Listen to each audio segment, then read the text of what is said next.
For a pretrial, there's also a bond violation report. Yes. So, given the results, Do you have a bond violation? Go ahead. so there's a couple of things. I guess there's three kind of things to address here. This right here is the first red flag. We're not just in a routine hearing, this is a bond violation review. That means the judge isn't asking if there's a problem, he's deciding whether she's already broken the trust the court gave her. The first is the cocaine. I did talk to Miss Mitchell about it. She did test the day after her arraignment. She denies using cocaine after her arraignment. This was her first test after being ordered on bond. And her arraignment was on the 17th and the test was the 18th. So her assertion is that it was from prior to given the bond conditions. Regarding her use of cocaine, however, she has seen a doctor at the University of Michigan where she is beginning the process to enroll in treatment there. She has an appointment tomorrow at 2:30. And they are, the letter that she provided me that's dated today says that they've spoken with the addiction treatment team and are working to place her into intensive treatment and detox services. And tomorrow will be the follow-up appointment. Let's pause for a second. A diluted sample doesn't automatically mean cheating, but in court, it raises serious suspicion. Judges see this all the time, and once doubt creeps in, everything the defendant says gets weighed differently. Regarding the THC, she does have a medical marijuana card and did provide that to community corrections. And what about a diluted sample? Go ahead. Yeah, the dilute is the third piece here. I asked her about it. I also tried to get kind of a definition from community corrections. I didn't receive one, but her explanation was that she woke up, didn't eat anything, drank some water, took her kids to school, then went to community corrections, as is her normal routine. She didn't have any insight into what happened, and I don't know why. We both don't know why it would be diluted. We have no explanation for that. She was very clear with me that she did not try to skirt community corrections or anything like that. She said she wouldn't even know how to. So given all that, Your Honor, my request is to keep her out of custody, let her go to this appointment at the University of Michigan, see if they can get her into treatment and detox. She is employed. She has 2 jobs and a young child. She works at the University of Michigan and at Five Guys. How old's your son? He's not young. He's 15, but I still care for him every day. Drive him back and forth to school, cook him dinner. That's this individual I have a second offense operating while intoxicated at this point on this case. That is alleged to have occurred back in June. This is the moment where the courtroom temperature changes. The judge isn't just hearing excuses anymore, he's thinking about public safety.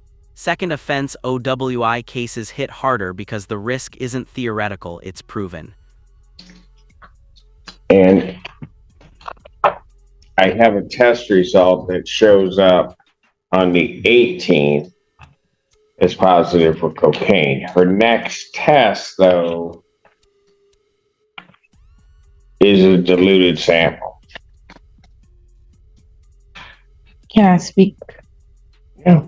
So with that I wasn't doing any drugs like cocaine or anything.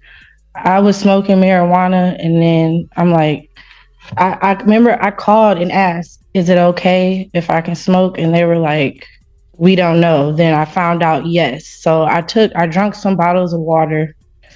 Did you catch that? When the judge brings up the possibility of someone getting killed, that's not exaggeration, that's accountability.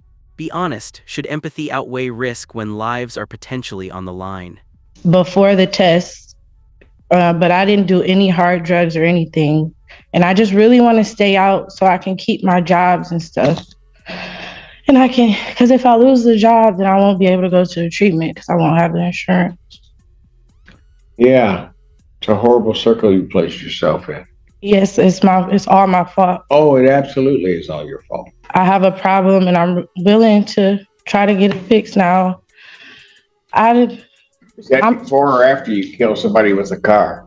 I don't, This is your second offense, or at least alleged second offense. Your Honor, I don't plan on killing anyone. I really plan on. Nobody ever does. Okay, I'm sorry, Your Honor. I just want to stay out for my son and my job. So when you were doing the cocaine, how much were you thinking about your son? I wasn't thinking. I was thinking about myself then, being selfish. So why are you bringing him up now, saying you want to be out with him when you weren't thinking about him when you were doing the cocaine? Because to see the look on his face when I told him I was coming, and to think to prioritize that stuff ahead of him, and with the good stuff I finally do have going in my life. When I start doing good, I just want to be on a straight and narrow and get clean and stay out. I don't want to have to start from scratch. No, my mercy is in your hands. This is where Michigan law quietly steps into the spotlight. Multiple substances, prior OWI history, and continued use after arraignment. That combination almost forces a judge's hand. Discretion starts shrinking fast. Here's the thing I don't get.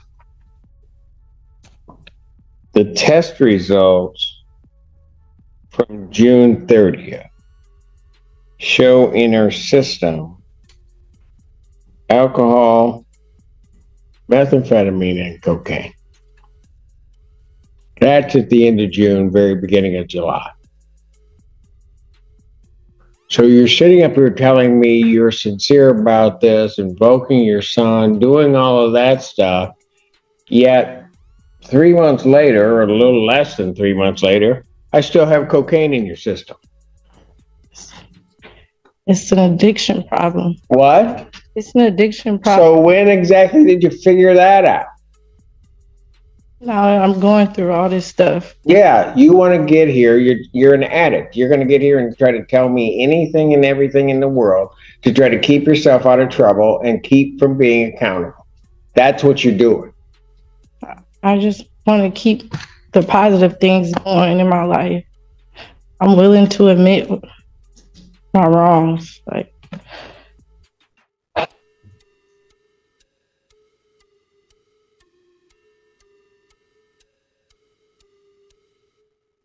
anything else?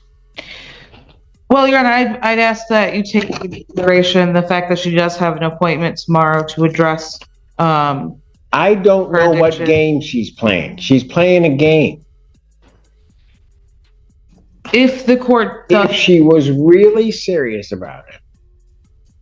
I mean, what right now is causing her to do all of this?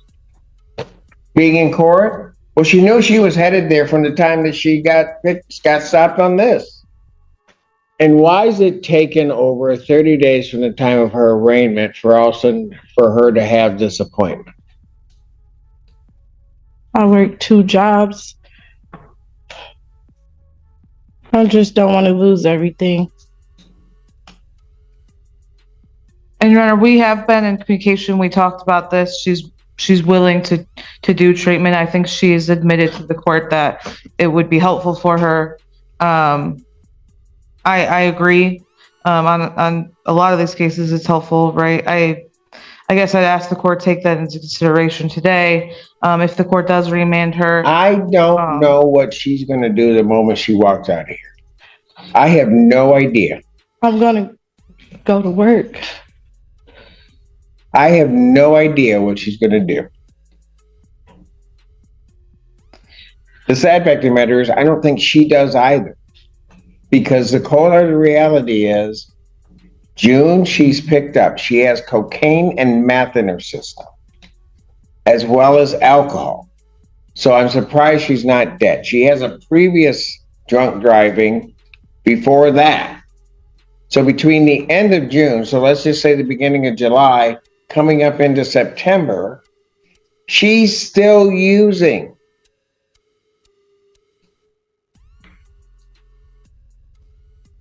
Yeah. And then when all of that kind of catches up with her, now I'm going to get myself enrolled in treatment, or I'm going to get myself enrolled in this. But even from the point of the time that she first saw me on the 17th of September till now, she hasn't done anything. Really. She's got an appointment tomorrow. How come that appointment isn't taking place 4 weeks ago, if not 3 or 4 months ago, quite frankly? Oh.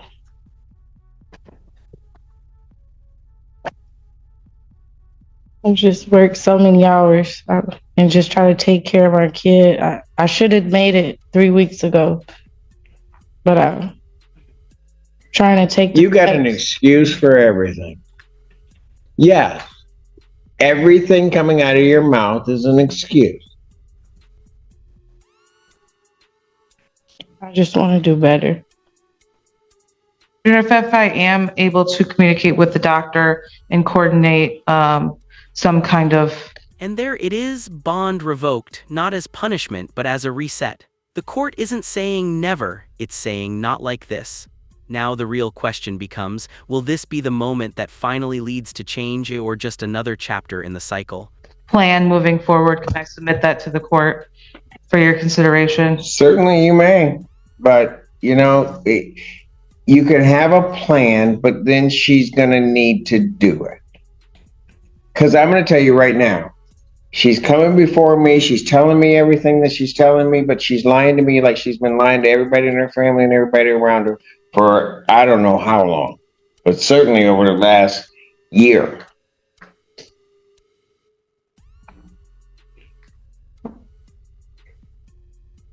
Well, young lady, game's up.